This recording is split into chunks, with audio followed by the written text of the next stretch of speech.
Pare, Ay, nandiyan pare, ba? Oo, ano? magandang gabi ah. Oh. Si Mari nandiyan ba? Ay wala, kanina pang hapon. Alam mo kung bakit ako andito sa gate? Inaantay ko.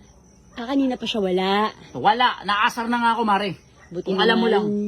Kasi may kailangan ako sa'yo, pare. Sa akin. Oo. Sigurado ka? Baka kasi, alam mo na, baka pwedeng makahirit sa'yo ng pabor kahit konti Pabor? lang. Mare, sa anumang bagay, yung pabor, talagang hindi kita hindian. Ano ba yun?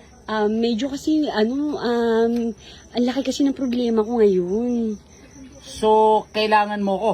Oo, kailangan ko kasing, nung sumundot eh. Sumundot? Nako, Mare, hindi ka nagkamali ng nilapitan. Pagdating sa sundutan, Mare, alam mo yan si kumare mo, doon kami nagkakilala. Nung sinundot ko, nasiyahan eh. Ano yun ba? Tama-tama kasi, pero kailangan ko kasi ng malaki pansundot. Ay, Mare, sa usapang sundot lang, hindi ka lugi. Oh, ganun Oo, ba? subukan mo. Subukan mo. Kaso lang nga, nag-aalala ako, baka mamaya bigyan dumating si Mari. Wala si Mari mo. Papauwiin ko doon sa biyanan ko. Sigurado. Baka Oo. mamaya kasi, alam mo Tsaka na. yung Mari mo, wala yun. Naasar na nga ako rin, papalayasin ko na yun eh. Ganun ba? Ay, sabi mo Mari. Basta sabihin mo lang, papalayasin ko eh. Hindi naman sa ganun, ko naman pare. Alam mo namang Papasundot malakas lang ka sa naman akin, ako. Mari. Yung susundutin, medyo malalim. Malalim. Oo. Mari, kahit anong lalim yan, kahit makita ko pa yung dapat hindi ko makita.